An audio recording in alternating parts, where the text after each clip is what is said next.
There's been a major tone change in right-wing media by MAGA Republican Congress members and senators, and even by Donald Trump, now that the identity of Charlie Kirk's killer has been made public, and the fact that it was a white 22-year-old Mormon from a family that were Trump supporters. Tyler Robinson, the murderer, his political affiliation is really unknown at this point.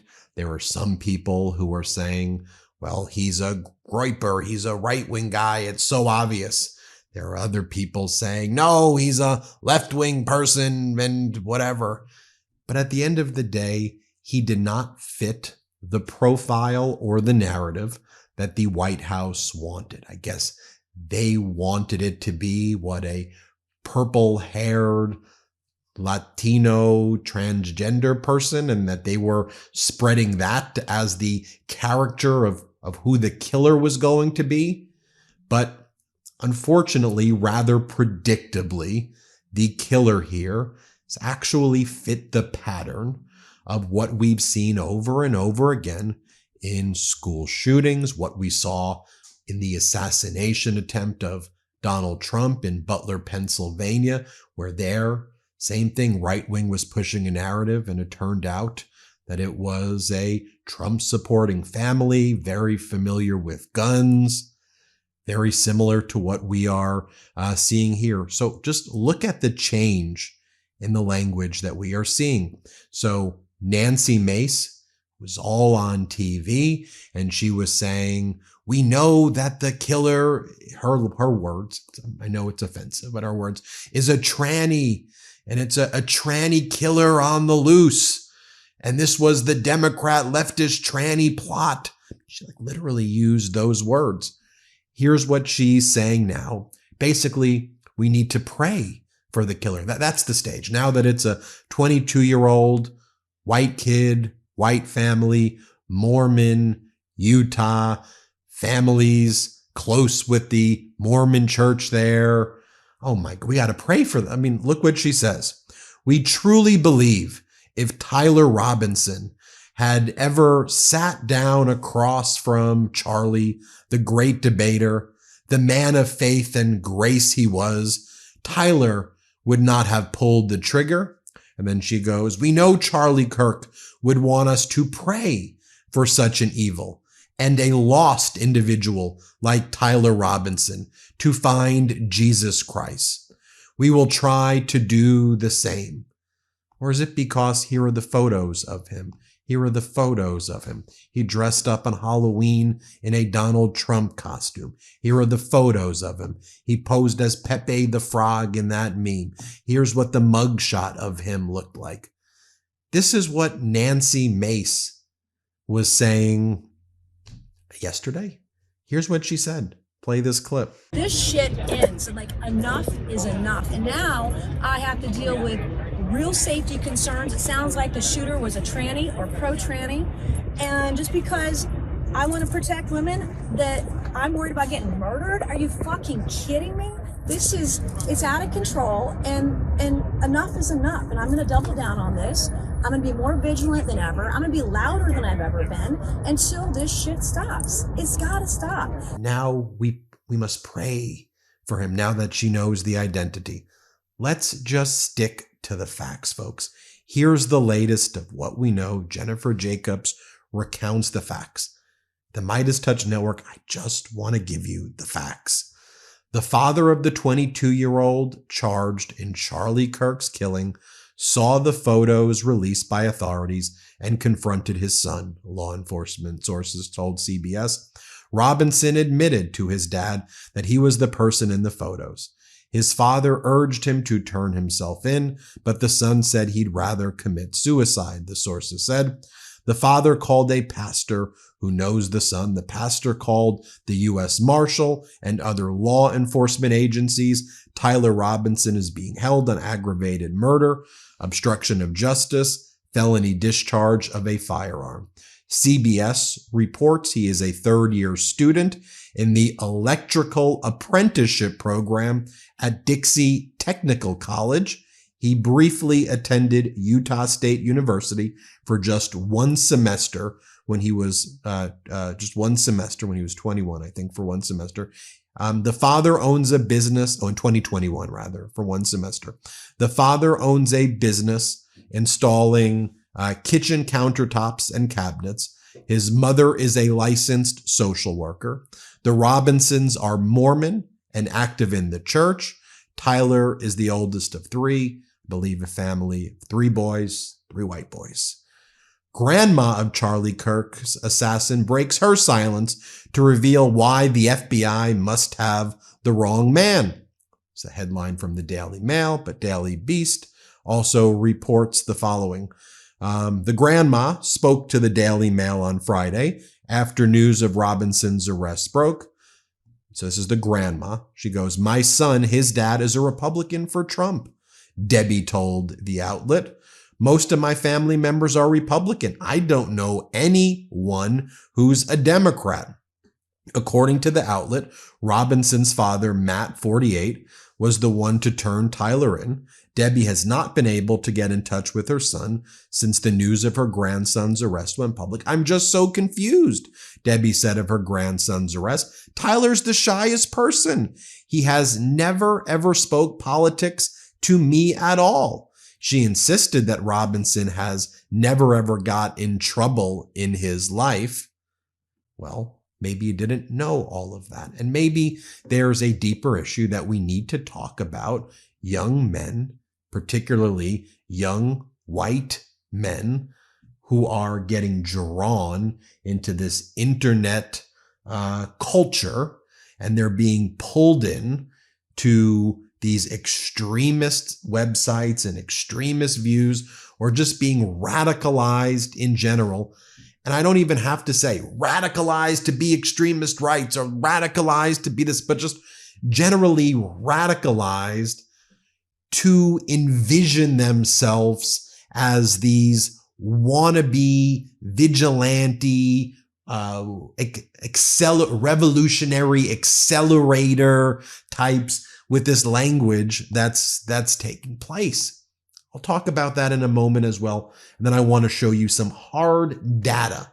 Again, I just want to stick to the data here.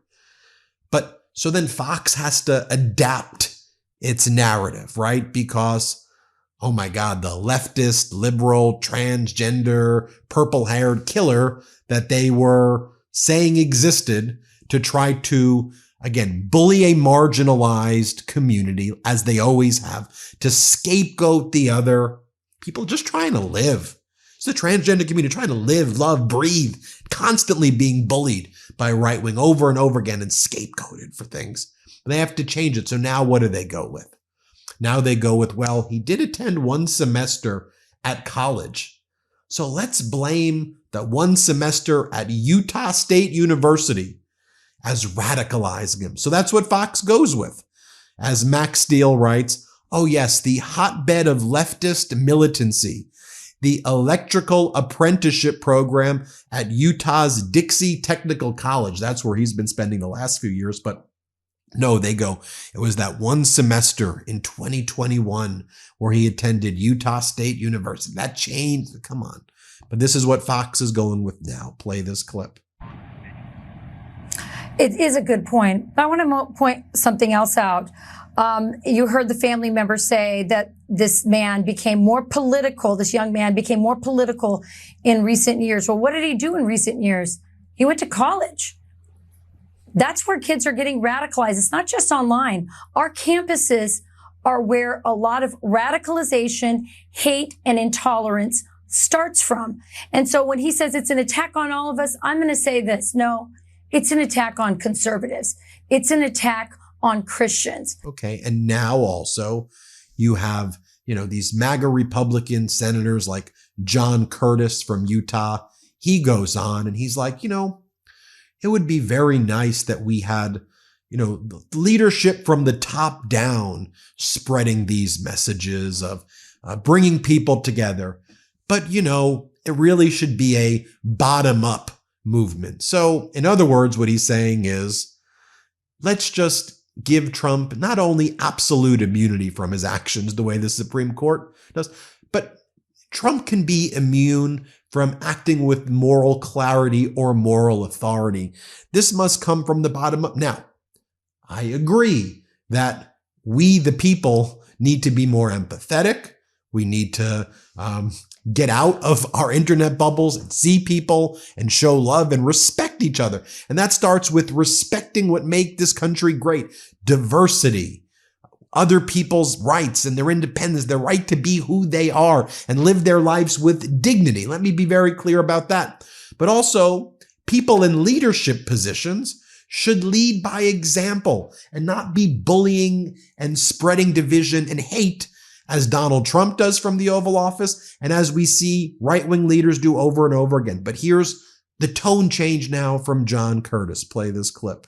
So let me tell you, and I've actually written on this a number of years ago when I feel like I saw this coming. And at the time, I said, look, in a perfect world, this would be top down.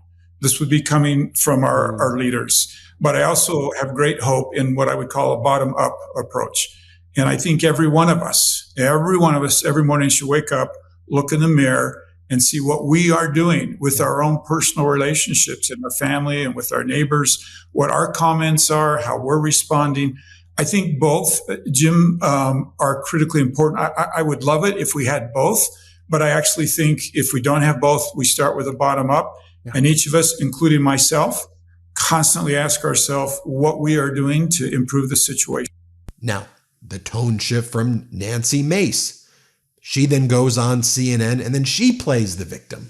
And she goes, it's just, I get so much hate. Me, they're all going after me. Let's make this about me. Watch her do that after you heard what she said in the first clip. Play this clip. Well, certainly, but right now, because it's very one-sided right now. The way that I have never called one of my colleagues the kind of names that we've been called. I've never dehumanized my colleagues. In fact, when I've agreed with a Democrat, I've said so. I'm actually, regardless of the press actually covers me, I'm the 22nd most bipartisan member of Congress. If you're willing to work with me, I'm willing to work with you. That has always been the message. But because I'm outspoken about rape, because I'm outspoken about survivors, I face a different kind of threat. It is all the time. It's imminent. And I fear just walking around trying to be a normal person, trying to be a good, hardworking member of Congress. And I have real, deep-rooted, realistic threats that are coming through every single day. And I fear just walking out in public is dangerous to my life. Yeah. And no one should have that fear. But I always appreciate you coming in and have the conversation with me. Thank you. Always. Thank you. John. You then have, this scene right here will never cease to amaze me. Kash Patel, the completely unqualified podcaster, maybe he was qualified to be a podcast, probably unqualified for that too, turned FBI director, the head of the FBI. And what does he think? He's like acting in a freaking movie here. He goes, Charlie, my brother, I will see you in Valhalla. What are we even doing here? Here, play this clip. Lastly, to my friend Charlie Kirk, rest now, brother. We have the watch, and I'll see you in Valhalla.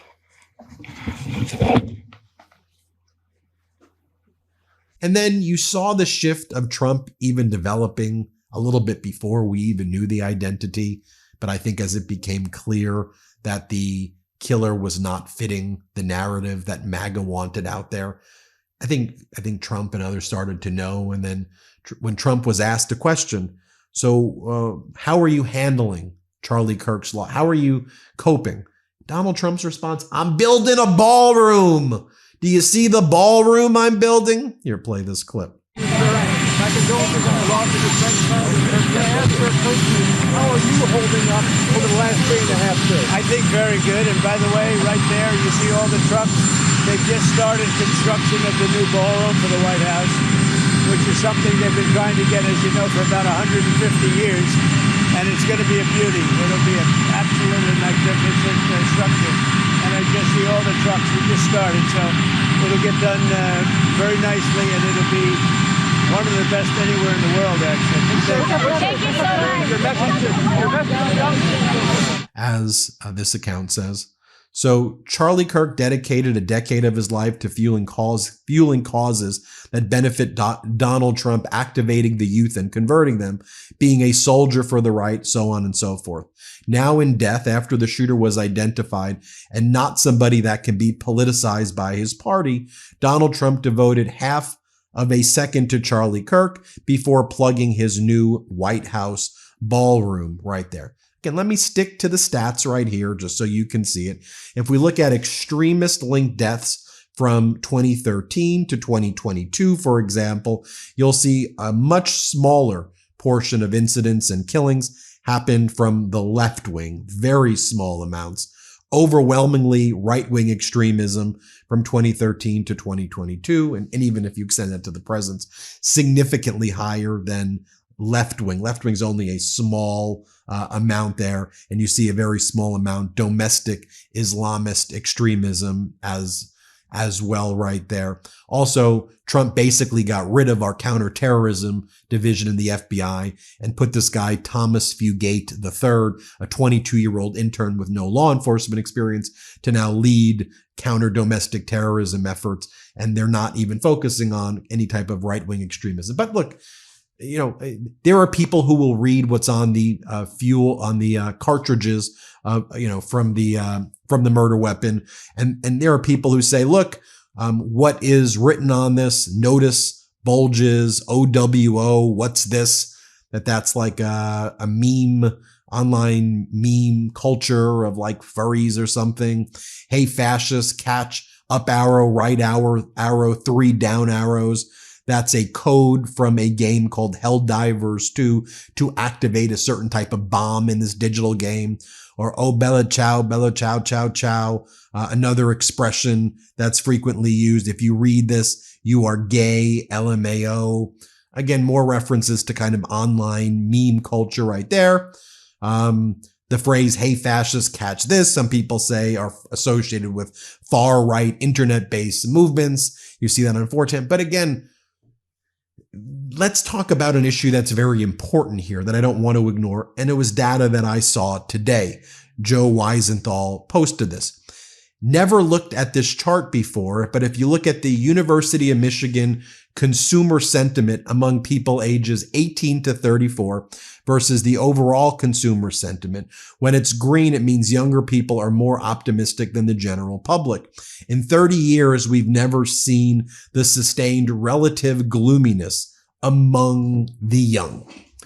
So when we're now dealing with a population of young people who feel that they don't have a future ahead of them, and they're not involved in healthy relationships, these young boys and men, not getting everything from online, again, not interacting on a healthy basis with people outside, not having relationships with people in the other sex, not having healthy interactions in general, and going deeper down these paths.